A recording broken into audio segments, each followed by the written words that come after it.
Chapter 10 में कुछ भी नहीं है। चैप्टर 10 तो मतलब 8 ऑलरेडी, जो चीज़ें हैं यहाँ पे 8 में ऑलरेडी कवर हो चुकी हैं। बाकी जो थोड़े बहुत चीज़ें हैं वो एक्सप्लेन कर दे रहा हूँ ऑलरेडी। इसके रिगार्डिंग जो है बहुत सारे कोर्सेस बना रखे हैं हम सब ने, तो यहाँ पे कोई दिक्कत नहीं है। केस स्टडी है वो भी आसान है, वो भी हो जाएगा। उसमें 16 मार्क्स के सवाल आने वाले हैं। जो तरीके बताए हैं न्यूमेरिकल सॉल्व करने के, उस पर फोकस रखना, बाकी जो है चीज़ें हो जाएंगी। अब सबसे पहला आता है यहाँ पे अर्निंग बेस्ड वैल्यूएशन है। इससे पहले जो चीज़ें हैं वो केस स्टडी, 1-2 टॉपिक है, वो केस स्टडी में जो है चीज़ें डिस्क्राइब हो जाएंगी। यहाँ पे डिविडेंड यील्ड है, प्राइस टू डिविडेंड रेशियो जिसको बोलते हैं। इसका फार्मूला सिंपल है, फार्मूले के सारे लिस्ट जो है मिल जाएंगे, उसकी टेंशन मत लो। बस तुमको ध्यान रखना चीज़ें कहाँ पे आने वाली है, और सवाल जैसे बनाते आए हो, बताया है मैंने, उसी हिसाब से अटेम्प्ट करनी है। बिल्कुल दिक्कत नहीं होने वाली। बस वो फॉर्मेट ध्यान रखना कि मतलब जो है बने तो बने, नहीं तो फिर क्या करनी है तुम्हें अच्छे से पता है। यहाँ पे देखो dividend per share divide by current price of the stock. यहाँ पे देखो प्राइस जो है स्टॉक का 50 है, 100 है, 150 है, 200 है। डिविडेंड सब ने 5-5 रुपये का दिया है, तो डिविडेंड यील्ड कितना होगा? Simple, dividend per share 5 rupees divide by 50, 10%, 5%, 3.33% और 2.5%। यहाँ पे बताओ एक कोरिलेशन बताओ मुझे इस तीनों को मिला के। सवाल पूछ सकता है कि क्या हो रहा है यहाँ पे इस तीनों में, इसमें एक कोरिलेशन हो रहा है यहाँ पे। सवाल पूछ सकता है ट्रू एंड फॉल्स में, तो यहाँ पे बताओ कि वो क्या हो रहा है कोरिलेशन में। अगर स्टॉक का प्राइस बढ़ रहा है, डिविडेंड कॉस्ट कांस्टेंट है, तो डिविडेंड यील्ड क्या हो रहा है? कम हो रहा है। अगर मान लो डिविडेंड स्टॉक का प्राइस बढ़ रहा है, डिविडेंड कांस्टेंट है, तो डिविडेंड यील्ड जो है वो कम हो रहा है। अगर स्टॉक का प्राइस कम होगा, डिविडेंड कांस्टेंट है, तो डिविडेंड यील्ड क्या होगा? बढ़ेगा। 50 है, 40 हो जाए, 30 हो जाए, 20 हो जाए, और डिविडेंड कांस्टेंट रहेगा, तो डिविडेंड यील्ड जो है वो क्या होगा? बढ़ेगा। Concept clear? तो ये जो है, ये सब बेसिक चीज़ें हैं। वो इंस्टेंटली सवाल पूछेगा तो भी देख लेना, लेकिन तब भी जो है थोड़ा बहुत जो है ऐसे पूछ सकता है। अब यहाँ पे आता है प्राइस टू डिविडेंड रेशियो, कि मतलब हम क्या प्राइस पे कर रहे हैं डिविडेंड के लिए। जैसे होता है ना price to book value, price to earning ratio, हम 1 रुपीज़ प्रॉफिट के लिए जो है कितना रुपीज़ पे कर रहे हैं, हम कंपनी के एसेट्स में कितना जो है मल्टीपल्स जो है पे कर रहे हैं प्राइस टू बुक वैल्यू में। तो यहाँ पे है प्राइस टू डिविडेंड रेशियो। इसका फॉर्मूला है प्राइस डिवाइड बाय डिविडेंड। अब यहाँ पे है the price to dividend ratio is a measure of what the market is willing to pay for a rupee of dividend. 1 रुपये डिविडेंड के लिए जो है तुम कितने मल्टीपल्स जो है पे करने के लिए तैयार हो। प्राइस टू अर्निंग में क्या था? 1 रुपीज़ प्रॉफिट के लिए जो है तुम कितने रुपीज़ पे करने के लिए तैयार हो। तो यहाँ पे क्या है, 1 रुपीज़ डिविडेंड के लिए तुम कितने रुपीज़ पे करने के लिए तैयार हो? 10 रुपीज़। करेक्ट। यहाँ पे 1 रुपीज़ डिविडेंड के लिए तुम कितना रुपीज़ पे करने के लिए तैयार हो?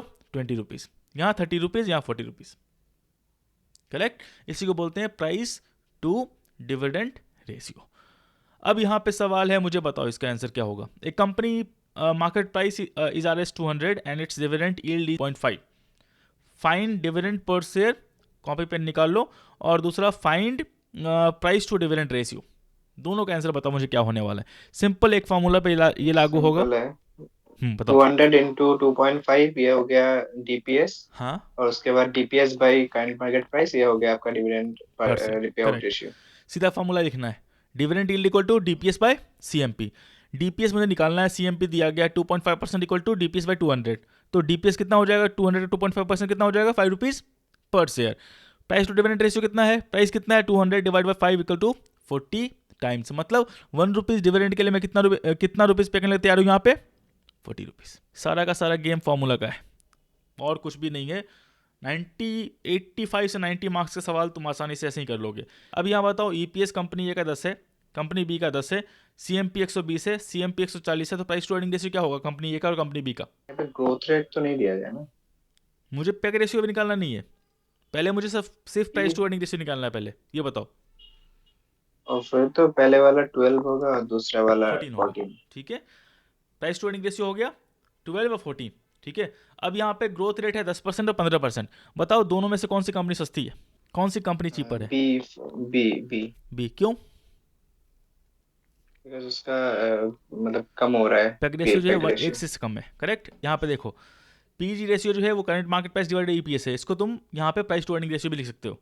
तो PG रेशियो जो है price to earning ratio divide by growth rate यहाँ पे हो सकता है फार्मूला। तो यहाँ पे 1.2x, तो यहाँ पे 0.93x। अगर PG रेशियो जो है लेस देन 1 है तो बिजनेस जो है उसको अंडर वैल्यू हम सब ट्रीट करते हैं। ये सिंपल कॉन्सेप्ट है। अब यहाँ पर बताओ इसका आंसर क्या होने वाला है।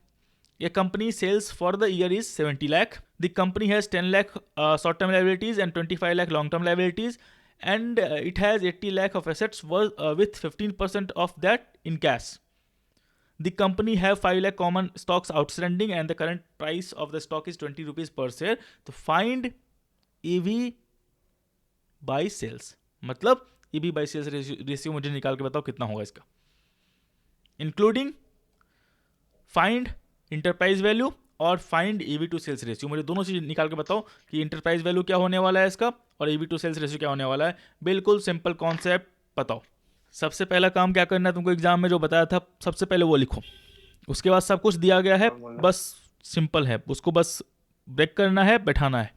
64.28 पहले ईवी क्या निकलेगा, 45 इंटरप्राइज वैल्यू निकालो कैसे निकलेगा, पहले 45 कैसे निकलेगा बताओ मुझे, एक्सप्लेन करो। 45 लाख 45 लाख कैसे निकलेगा मुझे एक्सप्लेन करो पहले, कहीं गलती कर रहे हो। पहले देखो एक कंपनी पहले सेल्स, हमको मार्केट कैप निकालना है। ईवी का फॉर्मूला क्या होता है, पहले मार्केट कैप और इक्विटी प्लस डेट। इसके बाद जो है तुम्हारा क्या हो गया, market cap plus debt minus cash and cash equivalent. तो मार्केट कैप कैसे निकालोगे, 5 lakh common shares outstanding into 20 कितना हो गया 1 CR, ठीक है 1 CR तो ये हो गया, plus debt, short term debt कितना है 10 लाख, लॉन्ग टर्म डेट कितना है 25 लाख, कितना हो गया 35 लाख। शॉर्ट टर्म डेट इसमें आएगा क्या? क्यों, डेट में सब आएगा ना, डेट का मतलब डेट है ना, शॉर्ट टर्म ऐड नहीं किया।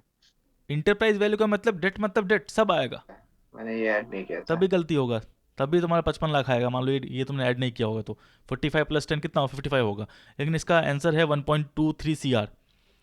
1 करोड़ तो यहीं पे आ गया, 35 लाख यहाँ आ गया, 1.35 CR हो गया।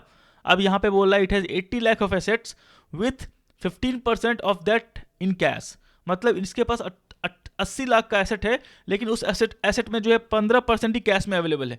तो फार्मूला में क्या लगेगा, कैश ही, सिर्फ मैं कैश ही काउंट करूंगा, ना कि 80 लाख काउंट करने वाला हूं। तो यहाँ पे देख लो 80 लाख का 15% ऑफ 80 लाख कितना होगा 12 लाख, करेक्ट। तो 1 crore plus 35 lakh minus 12 lakh equal to 1.23 CR। अब ईवी टू सेल्स रेशियो कैसे निकलेगा, EV divide by sales, EV कितना है 1.23 CR डिवाइड बाय 70 लाख, तो 1.5x जो है इसका ईवी टू सेल्स रेशियो होगा। समझ में आ गया, कोई दिक्कत है, बस सिंपल फार्मूला था, यही पूछेगा तुमको एक नंबर में, इस पे 2 सवाल पूछ देंगे। पूछ दिया 2 सवाल ईवी टू सेल्स रेशियो निकालने के लिए और ईवी निकालने के लिए, सेम इस पे, सिंपल है, ऐसे ही करना है। ज़्यादा सोचोगे तो फिर दिक्कत होगी। यहाँ पे देखो एसेट बेस वैल्यूएशन मॉडल में क्या क्या है, ROE ऑलरेडी चैप्टर 8 पर रखे हैं, net profit divide by equity capital, equity capital का मतलब एसेट माइनस लायबिलिटी और नेटवर्थ का मतलब एसेट माइनस लायबिलिटी और इक्विटी का मतलब एसेट माइनस लायबिलिटी, कंफ्यूज नहीं होना है। ROC EBIT earning before interest tax divide by total capital employed, total capital employed में क्या आएगा, नेटवर्थ आएगा, मतलब एसेट माइनस लायबिलिटी जाएगा प्लस डेट जो लिया होगा, ओके। अब यहाँ पे आता है return on invested capital, ROI कैसे निकालते हैं, earnings divide by initial capital invested capital. मान लो मैंने 1 लाख इन्वेस्ट किया है और मैंने 20,000 प्रॉफिट बुक किया, तो 20,000 डिवाइड बाय 1 लाख इंटू 100 कितना हो जाएगा 20%। Concept clear. अब यहाँ पे बताओ मुझे इसका आंसर क्या होगा, आसान है।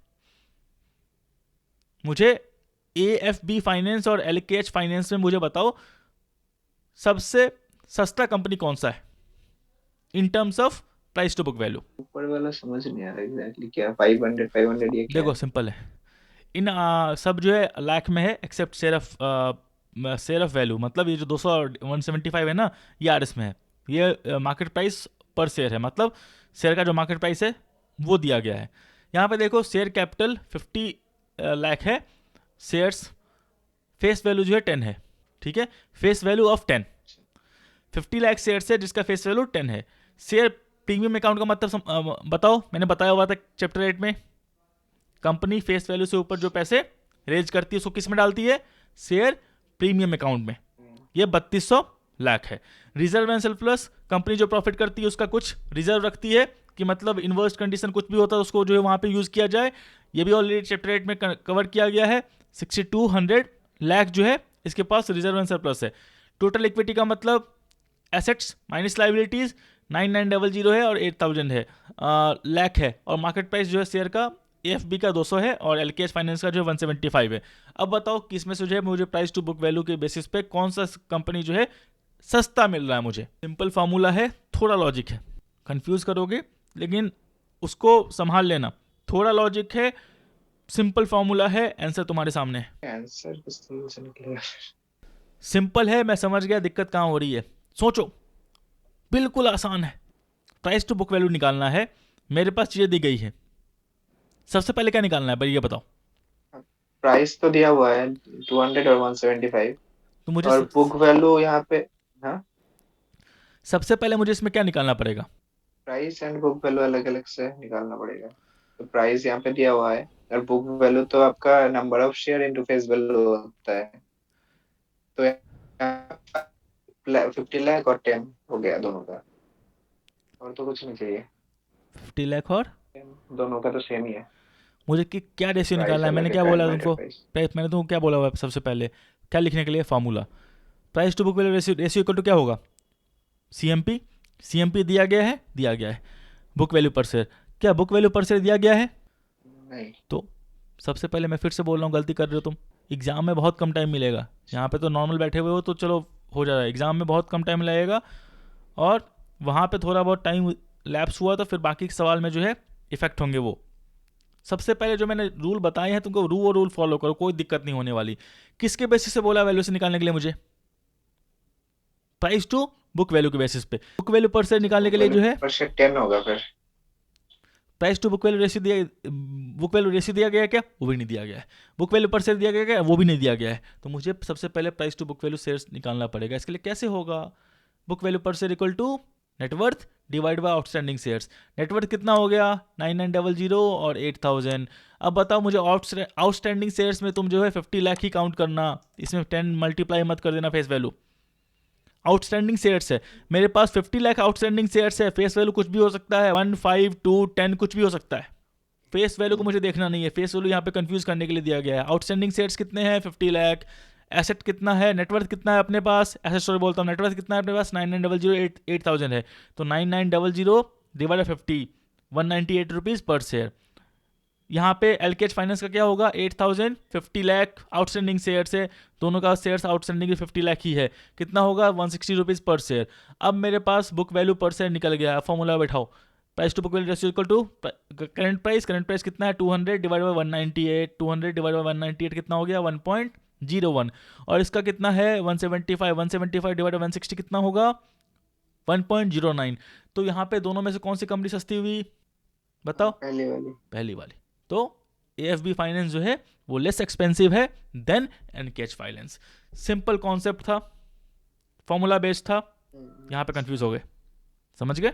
NISM एग्जाम जो है बस यही है, और तुमको उतना जो है टेंशन लेने की जरूरत नहीं है सर क्या होगा नहीं होगा। अगर जो चीज़ें हैं अगर माइंड में अच्छे से याद है तो स्टेप बाय स्टेप में तुम निकाल लोगे, कुछ करने की ज़रूरत ही नहीं है कि एंड में क्या निकालना है मुझे। जो दिया गया है उसको पहले मैंने जो बोला वो करो, फिर देखो आंसर कैसे नहीं निकलता है। जो दिया गया उसी पे खेलो जो चीज़ें हैं। 10 कंप्लीट हो गया, कल केस स्टडी हो जाएगा, बस काम खत्म, एग्जाम लिख सकते हो, कोई दिक्कत नहीं है, बस हो गया ऑलमोस्ट। ये चीज़ें तो ऑलरेडी पढ़ाई हुई थी चैप्टर 10 में जो दिया गया है ऑलरेडी, सब कुछ जो चैप्टर 3 में, चैप्टर क्या बोलते हैं 8 में ऑलरेडी एक्सप्लेन है। इस पर कितने सवाल कर चुके हैं हम सब, कुछ भी नहीं है इसमें। बस क्या करना है, सबको रिमेंबर करके जो है अपने पास रखना है। हो गया, कल केस स्टडी हो जाएगा, कल दोनों 1-2 केस स्टडी हो जाएगा, बस काम खत्म, एग्जाम लिख सकते हो। ऑलरेडी सारे रिकॉर्डेड वीडियोस पड़े हुए हैं, टेस्ट सीरीज आप मिल ही गया है चैप्टर वाइज सबका। एक बार ट्राई करो, दो, कोई दिक्कत नहीं होगी, आसानी से इस बार एग्जाम पास कर जाओगे।